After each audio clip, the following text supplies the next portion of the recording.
Today's daf we're going to be learning is Chullin, daf Kuf Bet. We're going to get started from the bottom of Kuf Aleph Amud Bet. So we had a braita, and we started with this, where we said, Ever Tana Rabbanan, Ever Menachai Noheg Bebeima Chayav Ba'of. So, Ever Menachai, eating a part of a limb of a live animal, is forbidden in animals, domesticated, undomesticated, and birds. Bein Tmeim, Bein Tolim, whether they're kosher, whether they're not kosher. B'chachamim, Divrei Rabbi Yehuda for Rabbi Elazar. So that's Rabbi Yehuda and Rabbi Elazar's position. Chachamim omrim, Eino noheg ela b'tolim. The rabbis disagree, and they said only in kosher animals. Amar Rabbi Yochanan, u'shnei mikra achad ershu. Rabbi Yochanan said they both actually learn it from the same verse.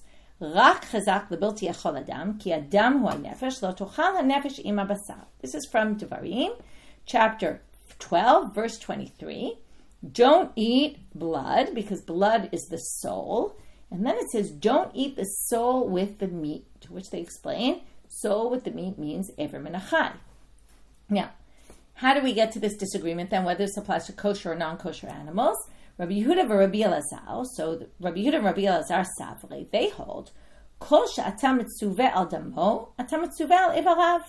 If, since blood and ever menachai appear in the same pasuk, if you're commanded about blood, which is, in other words, if on this meat there's a commandment not to eat the blood, which is any non-kosher animal as well as kosher animals, then you're mitzuvah levarav, then you're also forbidden to eat a limb from a live animal. V'hani tmeim, right? So if we apply this principle that wherever the prohibition of blood applies, then the prohibition of eating a limb applies, hani tmeim, ho'il v'ata mitzuvah al daman, ata mitzuvah al averan. So since you're non-kosher animals and birds and domesticated and non-domesticated, you're commanded not to eat the blood, so also you're commanded not to eat their limbs. For Rabbanan Savre, and the rabbis hold, Lo tochal nefesh ima basal. Let's pay careful attention, and we saw this already yesterday with a different pasuk about the gid and asher. Don't eat the soul with the meat. Ela basar lechude. What can you eat? Don't eat the soul with the meat, but eat the meat without the soul. Now, what does this teach you? Well, kol shebasaro mutal. If you can eat the meat, then ata mitzuvah levarav. Then you're not allowed to eat the live meat, the limb when the animal's alive. Kol she'em basaro mutal. But if you can't eat the meat, then this verse isn't referring to you. Meaning, right? If you can't eat the meat because the meat's not kosher, then ata mitzuvah levarav. Then there's no extra commandment on the limb specifically. So that's why this pasuk, just like we said about the gid and asher pasuk, don't eat the gid, but obviously in a case where you can eat the meat. So in a case where you can eat the meat, don't eat the live, right, the limb taken from a live animal. Rabbi Yehuda, now they're going to ask a question. So basically they each define the pasuk. One thinks the pasuk is definitely referring to even non-kosher animals because of the blood, and the other thinks it's definitely not referring to non-kosher animals because it's only on meat that you can actually eat. To which the Gemara says, wait a minute, Rabbi Yehuda lama lekha.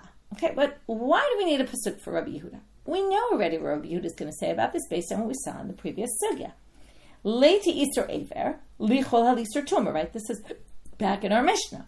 We should have the prohibition of not eating a limb from a live animal should apply to the prohibition on non-kosher food. Why? Shekenu, right, non-kosher animals. Shekenu tzuro noheg b'nei Noach. Another similarity between gid and asher and ever menachai is that, right, if you hold gid and asher as b'nei Noach, but ever menachai, everybody has it on their list of mitzvot b'nei Noach, that they can't eat a limb from a live animal either. So, if they can't eat a limb from a live animal, then, again, first we have the prohibition, don't eat non-kosher meat. Then we take out a limb from this non-kosher animal, and that second prohibition applies because it's a more severe prohibition, because it's noheg b'ben Noach. It applies, right, to more people, right? And because of that, it's more severe, because even non-Jews have to keep it. So, wouldn't you say that would be the reason for Rabbi Yehuda? Why does he need this pasuk? Now remember, I'm just going back to what we did. We had a braita with the machloket. Rabbi Yochanan said, both sides of this machloket learn it from the same verse. To which the Gemara says, in Achinami, you're right. V'chi itzrich kra Rabbi Elazar. The pasuk was really only for Rabbi Elazar. Remember, there's two people who hold that position. There's Rabbi Yehuda and there's Rabbi Elazar. So now we're going to say that pasuk was needed for Rabbi Elazar and not really for Rabbi Yehuda. For Rabbi Yehuda, you don't even need a pasuk. And now we're going to bring a braita to support. I want you to think already about what this braita is supporting. Tanya nami hachi. Ever menachai noheg b'be'ema chayav ha'of, bein tme'ah bein to'ora. So ever menachai, this taking a limb from a live animal, is for domesticated, non-domesticated birds also. Right? Non-domesticated, domesticated animals and birds, whether they're kosher, whether they're not kosher, shene'emah, based on the pasuk, rak chazak lebilti yachol adam, kol shatam mitzuvet al damo, tam mitzuvet levarav. You can see why this is proving. It's going back to what Rabbi Yochanan said and saying exactly the same thing, that it comes from the pasuk about the blood, right? Besides giving the approach, right? Who says what, which the Braita had already said, but Rabbi Yochanan connected it with the verses, and that's what this Braita says, as opposed to Rabbi Yochanan's and Amora. Here's support from a Tanaitic source. So if you're commanded on dam, kol shatam mitzuvel damo, like kosher, kosher and non-kosher, atam mitzuvel levarav. Right? This pasuk applies in any case where you're commanded not to eat the blood, which would include non-kosher animals. It's only in kosher animals. Right? So don't eat the nefesh. The only thing you should eat, don't eat the soul, don't eat a piece of a limb from a live animal, but eat the meat itself, meaning if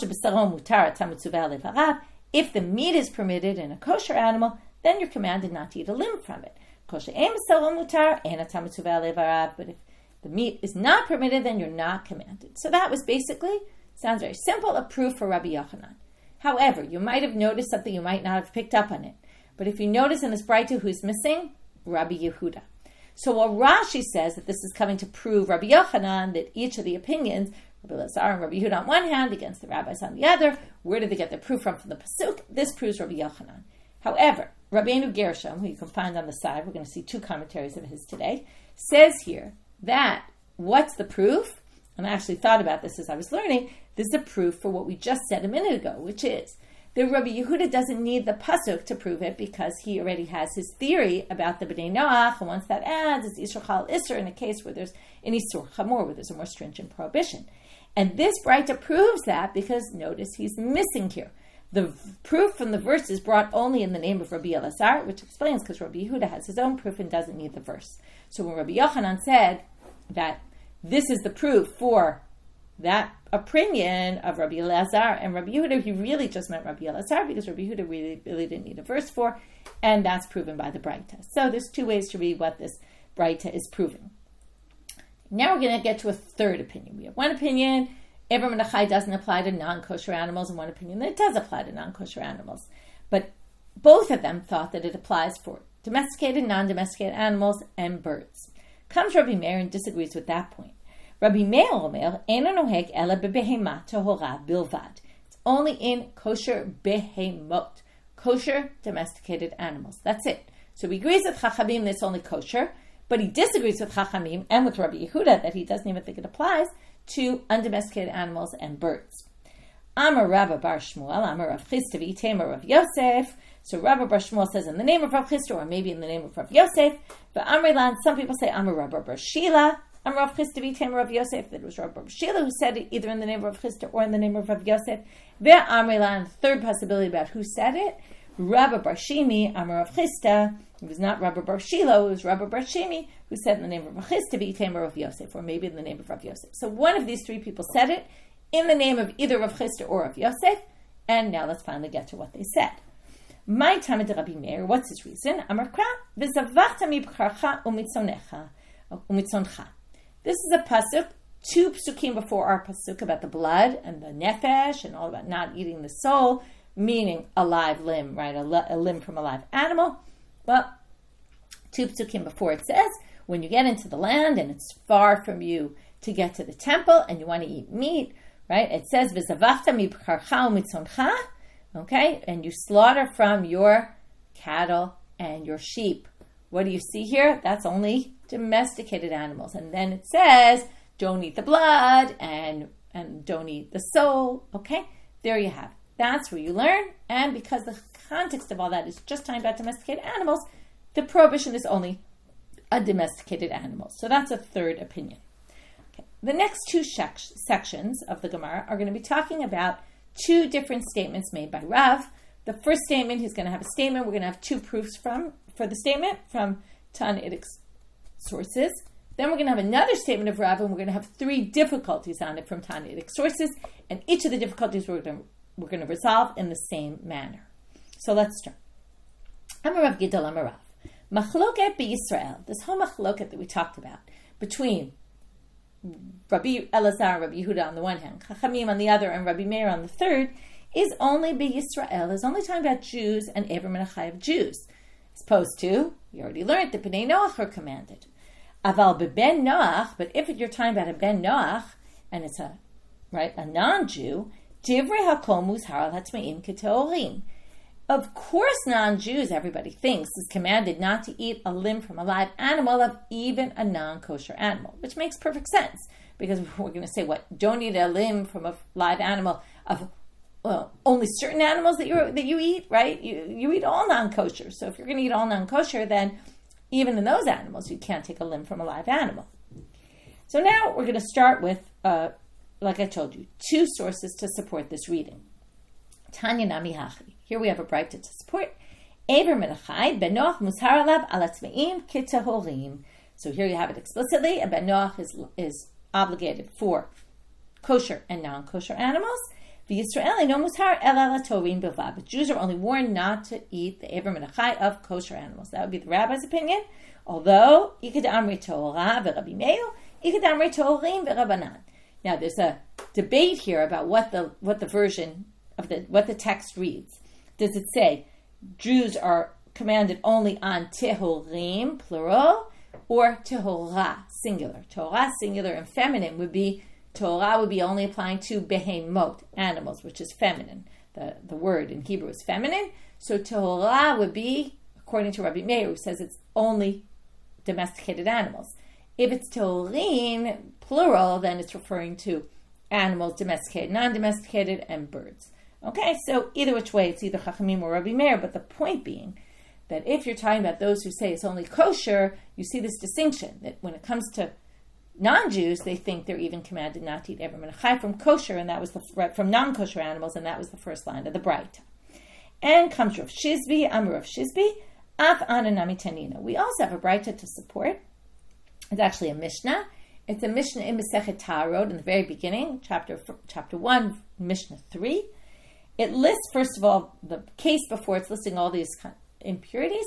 It starts with Nevelat Of Tameh, the case before, which is a carcass of a dead bird, a non-kosher bird, okay? And then it moves to Achal Ever Menachai Mimena. So Mimena, from it, is referring back to the previous case of the dead carcass of a non-kosher bird. And it says if you eat an Ever Menachai from it, meaning you eat an Ever Menachai of a non-kosher bird, Eino Sofeg Arba'im, you don't get 40 lashes. Okay, that we assume is talking about Jews don't get 40 lashes for doing it because it's not kosher meat. Okay, this seems to match the rabbi's position. Ve'en shchita metarta. And if you were to slaughter it, that wouldn't help it any. Okay, this is a bit of a strange line. We're going to have to figure out what this is. B'mai. Okay, what's this referring to? What's this Mishnah talking about? And to who is it referring? Ilema b'Yisrael pshita de'en shchita metarta. Okay, if it's you're talking about a Jew, and we say it's a non-kosher bird that, you took a limb off, right? And if you slaughter it, that's not going to help. Well, even if you don't slaughter it, it's not going to help. It's not kosher. So what does that mean? Elalav b'bnei Noach. It must be referring to non-Jews. And michlal de asur. What do you get from here now? Okay, what they're assuming is achal ever menachai. If you eat ever menachai, then you're going to eno sofega to arba'im, right? If you eat from a non-kosher bird, if you're a Jew, you're not going to get lashes. But if you're a non-Jew, and that's the next line, ein shchita mitaharta. What does this mean, ein shchita mitaharta? What they mean to say is, if you're a non-Jew and you're slaughtering this non-kosher bird, and you finish the shchita, you've done, well, in a bird it's one siman, but the bird is still flailing. If you're a Jew and you do it for a kosher animal, as soon as you finish the shchita, the bird or animal or whatever it is permitted to eat immediately because the shchita basically permits it. Shchita is the permitter.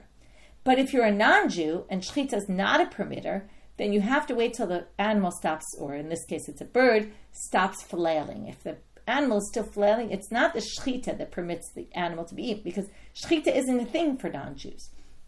So the shechita is not sufficient. You have to wait till the animal is completely dead and stops their any kind of movement till it really shows signs of complete death, and then you can eat it.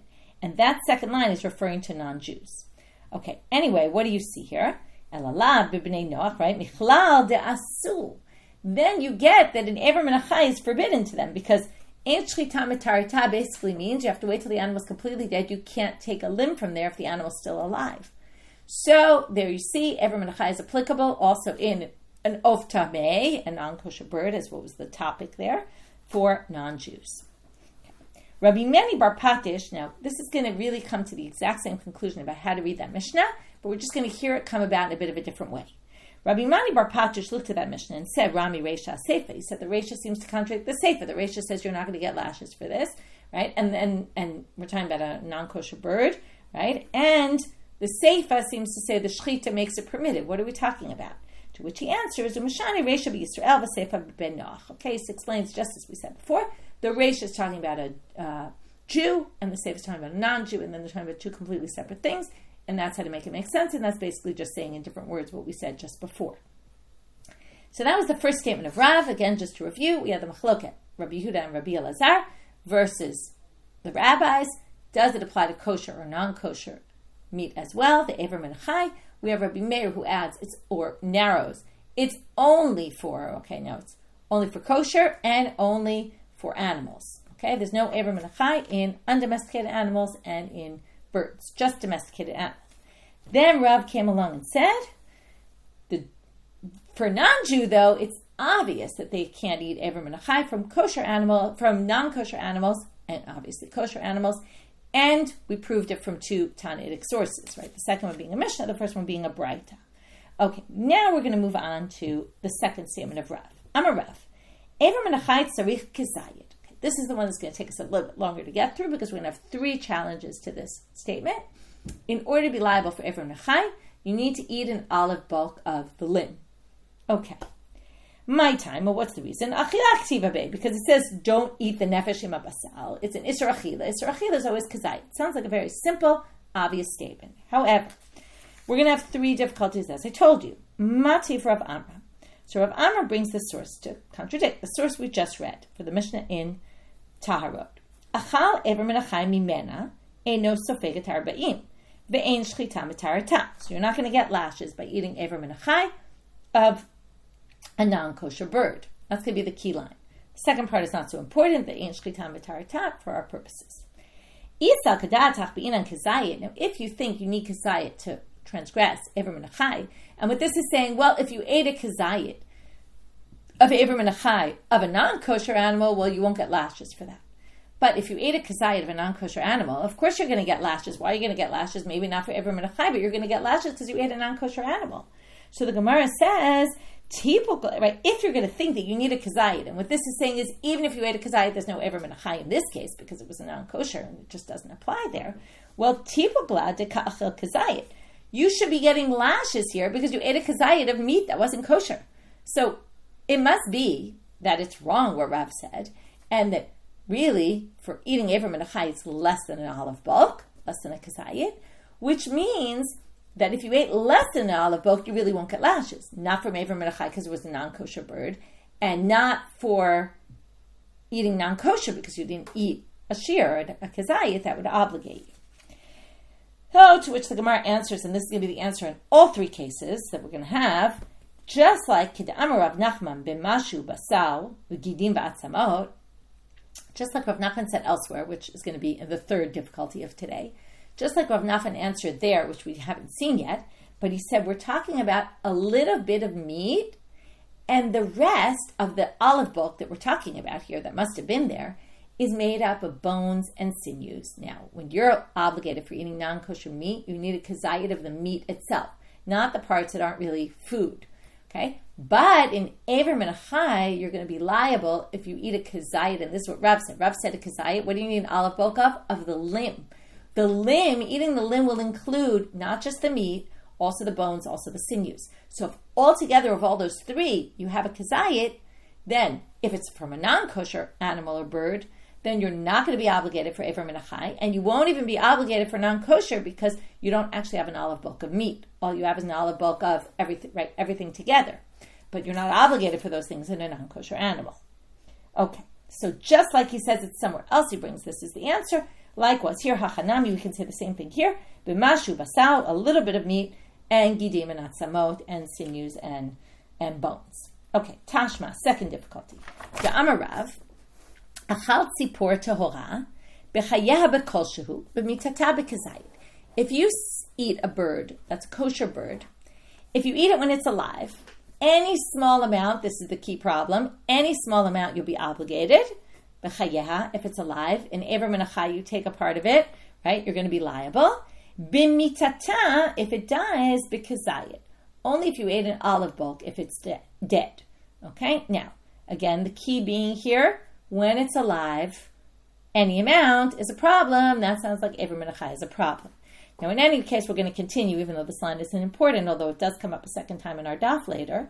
Utme'ah, if it's a non-kosher animal, bein b'chayeha, bein b'mitata b'koshu. If you eat this, it's actually a bird here. If you eat this non-kosher bird and you eat the whole thing, whether it's alive or whether it's dead, it doesn't matter, b'koshu. Any amount you eat, you're going to be liable, and this is for a different reason. This is because it's a complete creature. You ate a complete bird, even if it's teeny and it's less than an olive bulk. Okay, I have to try to imagine what bird that would be, but that would be a complete olive bulk. You're going to be obligated. Anyway, back to the line that's bothering us, which is b'chaya b'kolshu, and that goes against Rav, because if it was Ever Min HaChai, it should be only if you eat a kazayit. To which again they're going to answer hachanami, also here b'mashu basal gidim b'atzamot. A little bit of meat, but the gidim and the yatzamot, the sinews and the bones, fill it up to be a kazayit, and that's what we mean. Mashu, any amount of meat. But as long as you have enough of an aver, of a limb, to be a kazayit, an olive bulk. And that's how we explain the difficulty on Rav, as we're going to do with the third one as well. Tashma. Here's our third source. Natal tzipur she'en bo kazayit v'achalo. You took a bird that didn't have a kazayit. It was a very small bird. The whole thing wasn't even a kazayit, and you ate it. Rebbe poter. Rebbe says you're not obligated. Rabbi Elazar Rabbi Shimon mechayev, and Rabbi Elazar Rabbi Shimon obligates you. Now, Amar Rabbi Elazar Rabbi Shimon. Now we have to explain. Okay. Now we're talking about you ate the bird without killing it, so it was a live bird. We don't yet understand the difficulty, but we don't understand the difficulty. We don't yet understand the opinions, but we'll get there right now. So Amar Rabbi Elazar Rabbi Shimon. He continues and he says, Kavachomer. This, by the way, is in a Tosefta. Al ever mimena chayav al kula lo koshakin. If you eat a whole complete bird that's alive, of course you're going to be liable for ever min HaChai, because if you would eat parts of it, obviously you'd be obligated. So if you eat the whole thing, you're going to be obligated. Okay? Like if you ate a limb from it, you'd be obligated. So of course if you eat the whole thing, you're going to be obligated. Chanka ve'achla, if you strangled it and then ate it, so it was a nevela, divrei kol b'kazayit. Well, because it's a nevela, because you killed it in some other way other than slaughtering, everyone agrees you need an olive bulk, because the shear for a nevela is an olive bulk. Okay, now, ad kan, we haven't gotten to the difficulty yet, although it might be kind of obvious already. Remember, we're talking about a bird that doesn't even have a kazayit, and Rabbi Elazar, Rabbi Shimon obligates. The rabbis don't, but let's see what their source of contention is. Ad kan lo pligi ela demar savar b'chayeha le'evarim omedet. Umar savar b'chayeha lav le'evarim omedet. Okay, one says, when it's alive, it's viewed as, this is like saying the whole is the sum of its parts. While it's alive, you could have theoretically taken evarim out of it. So because, right, you could have separated limbs and eaten them. So because you eat the whole thing live, we're basically saying you obviously ate aver, right? It's like eating the limbs separately. So you basically ate limbs from a live animal because the whole is the sum of its parts. And that's Rabbi Elazar Rabbi Shimon. The rabbis say, Mar Savar, b'chayeha lav le'evarim omed. No, when it's alive, it's not like it's viewed as separate parts. You weren't really planning to eat them as separate parts. So when you ate the whole thing, you ate the whole thing. That's not ever min HaChai. We don't view the whole as the sum of its parts. But anyway, the point being, for our purposes, but everybody thinks you don't need a kazayit. Nobody thinks you need a kazayit. The issue is just, are you obligated because we view this as like you ate a bunch of limbs, or do we view this as, no, you ate a whole thing, not limbs? So anyway, they all seem to say there's no problem of kazayit, right? There's no need for kazayit. And Rav said you need a kazayit to be obligated. So Amar Rav Nachman, here's where Rav Nachman said it. In the other two, we quoted it from here. B'mashu basal gidim batzamot. It's where you have a mashu of basal, a little bit of basal, but right, the bird had a little bit of meat, not even an olive bulk, and together with the gidim and the atzamot, the sinews and the bones, it made up a kazayit. So when it says Porsche Imo kazayit, it meant it doesn't have a kazayit of meat, but it does have a kazayit of everything else together. This, by the way, already seems more realistic for a bird, that you could have a bird that's less than an olive bulk because the meat itself is less than an olive bulk, but everything else put together is. Okay, and that we resolve the third difficulty. But we're not finished yet with this third one because the Gemara says, Mi kamidi de bekule late le basar kazayit basar or b'chad ever eat le kazayit b'mashu basar gidim b'atzamot. Wait a minute. Does it make any sense to have a bird, even though I said a minute ago maybe it does, but that there's not even an olive bulk in the entire bird of meat, but yet the bones and the sinews make up an olive bulk together with the meat? Seems like the ratio should be more meat to bones in general. To which Amar Rav Shrebya in Biklanita say, oh yeah, there's this bird called a klanita, which actually has very big bones. It's very lean, so very little meat. And yeah, that would be a case where you don't even have an olive bulk of meat, but together with the bones and sinews, you do. So the Gemara says, wait a minute, you're talking about a klanita. Well, we're going to see now that a klanita is not kosher.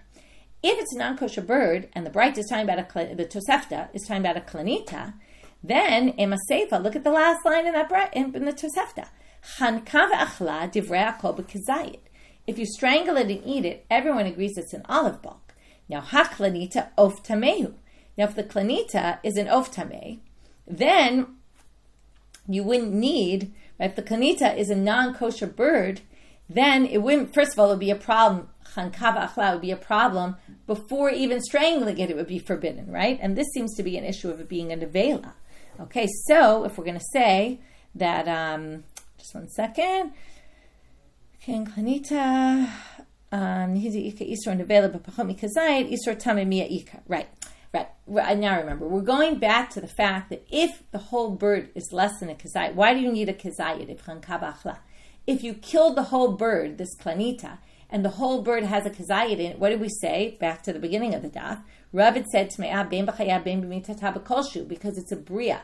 It's a creature. It's a whole bird. You ate a whole bird. You wouldn't need a kazayit, actually. So, right, b'ha klanita of tameu, it's a non-kosher bird, and you'd be obligated for eating the whole bird, for eating not kosher. And then you wouldn't even need a kazayit to be obligated. So, I'm a Rav. So how do we explain this? Tameh ben b'chaya ben b'mitata b'mashu. Oh, sorry, I didn't read that line. Right, that was the line. I went back to it.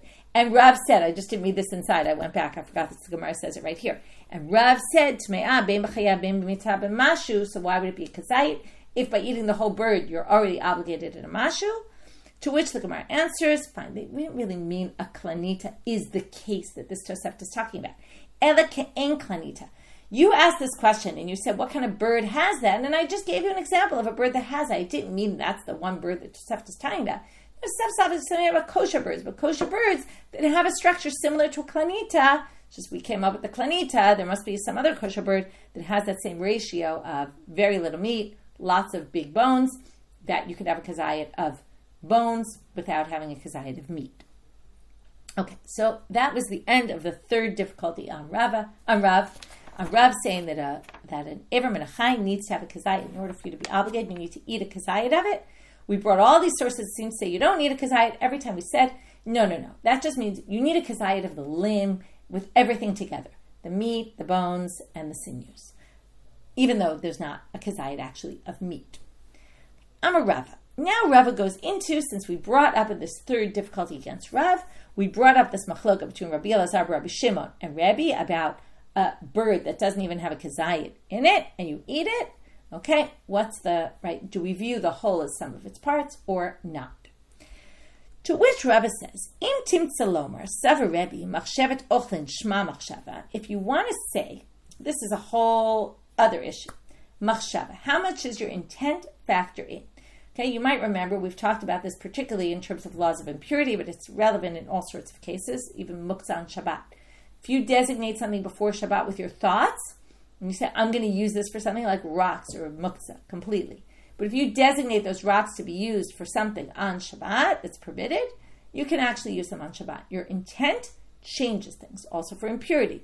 If you have something that's not yet considered a vessel, but then you decide to use it for something, that turns it into a vessel that now becomes susceptible to impurity. So Rava says, if you want to say, he starts a kind of thinking, if you want to suggest that Savar Rebbe, Machshevet Ochlin Shma Machshava, the Rebbe thinks that your intent when it comes to food is relevant, Chishev L'ochla Ever Ever, V'achala Kula Chayav. If you thought to eat this bird in parts, now remember, Rebbe says the sum is not a whole of its parts. We look at it as one thing. You ate the whole thing live. We don't say, oh, you intended to eat it in parts when it was alive, and therefore we view this as if you're eating Ever Min Achai. No, this is one complete being. You were anyway, right? You weren't planning to eat it in parts. But what if a person said, me, I actually want to eat this in parts. And you thought about doing it in parts, but then you didn't. In the end, you ate the whole thing whole. So, you be chayav, because you showed that you are viewing this bird as in parts. And then, by eating the whole thing, you actually ate Ever, lim, and you're obligated for Ever Min Achai. So that's Rava. Comes Abaye, and Abaye completely disagrees. Amarle Abaye says, how can you say intent factors in here? Umi kamidi di'ilu achile achil lo mechayev achile hai mechayev. This doesn't make any sense. If I decide I'm going to eat it in parts, but you didn't, and you're just with the regular people who don't usually eat this in parts, and therefore we view the whole thing as a whole as regards to you. If you would eat this whole, you wouldn't be obligated for Ever Min Achai. But if I eat it because of my thoughts, now if I eat it, the same bird, I eat it, I'm obligated? That sounds crazy. So he doesn't agree with Rava, but Rava doesn't seem to have a problem, right? Amar Le, Rava says, Zelafi machshavto, v'zelafi machshavto. Rava says, each one according to their thoughts. In other words, yeah, I have no problem with that. If I think it's going to be in parts, then I'm obligated Ever Min Achai. You didn't, so you're not. And comes Rava and he continues, Amar Rava, Intim Tzalomer, Savar Rabbi Elazar Rabbi Shimon, Machshevet Ochlin Shma Machshava. If you want to say that Rabbi Elazar Rabbi Shimon also thinks Machshevet Ochlin Shma Machshava, that your intent is meaningful, in which case, he's now going to have a flip case. Chishev L'ochla Meta V'achla Chaya Patul. If you thought to eat it when it was dead, and then you ate it when it was alive, you're exempt. Okay, why is that? So Rashi says, okay, this is a very hard thing to understand. Rashi gives one interpretation. We'll go to Rabbeinu Gershom with a second. Rashi says if you intended to eat it dead, then gale date de b'chayeha lav le'ivarim omed. You prove that you don't view this as parts in ivarim because you weren't planning to take limb, right? Because you ate it, you wanted to eat it when it was dead. In the end, you ended up eating it when it was alive, and then it was like eating it in parts in Ever Min Achai. It's a bit of a complicated explanation. The Rabbeinu Gershom gives something else. Obviously, he thought it was a complicated explanation. Chishev l'ochla meta, like I told you, Rabbeinu Gershom's on the side of the page here. De'enu chayav ela b'kizayit. If you wanted to eat it when it was alive, when it was dead, well, dead means nevela, without slaughtering it. Then you'll be chayav only in a kazayit, because it's nevelahu. And then you ate it when it was alive, pachomi kazayit, okay, and you ate less than a kazayit, you'll be exempt. Ta'azlina batar machshavto, de machshavto etah la'ochla nevela. He takes it to a completely different place and says, if you intended to eat a nevela, then your requisite amount for being obligated, even when you ended up eating it when it was alive, is going to be at a kazayit, and not at the lower amount of, right, whatever you eat, right, of let's say, even if it was the meat together with the bones and the sinews, that wouldn't apply because you're operating in the land of machshava where you intended to eat it as a nevela, so those laws kick in and you have to eat a kazayit. Okay, it's a little hard to understand either which interpretation you go with, but that's right. You see here it was a little complicated. So anyway, again comes Abaye. Amarle Abaye mi kamidi di'ilu achile achir mechayev achile hai patur. Again, you're going to have a case where one person will eat it, he'll be obligated. The other person will eat it, he'll be exempt. That doesn't make any sense. Rava says, no, each one according to their machshava, yes. Intentionality is super important when it comes to halacha.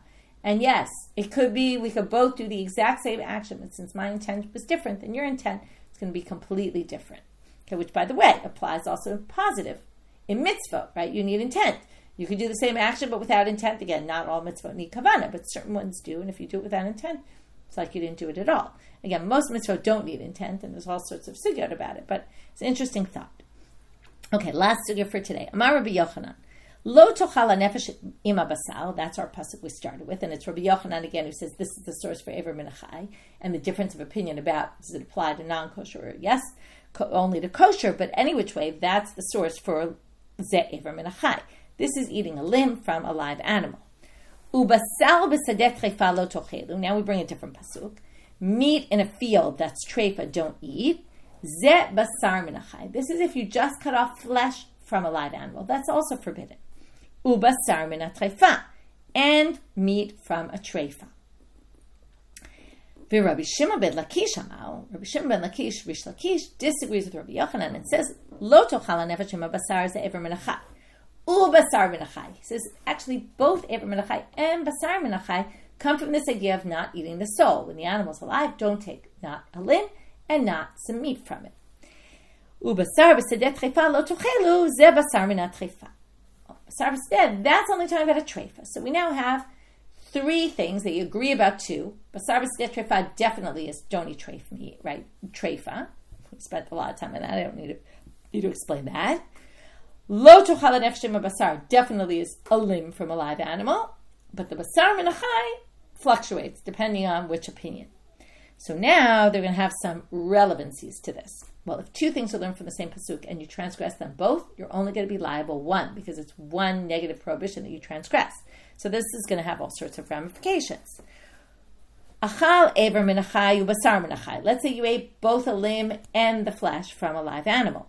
Rabbi Yochanan chayav shtayim, because he learns it from two different psukim. So you're going to be liable two, right? Two sets of lashes. The Rabbi Shimon ben Lakish no chayav el echad. Okay, according to Rish Lakish, you're only obligated one because the basar minachai and the ever minachai come from the same pasuk. Achal basar minachai ubasar minat treifa. If you ate flesh from a live animal and treif meat.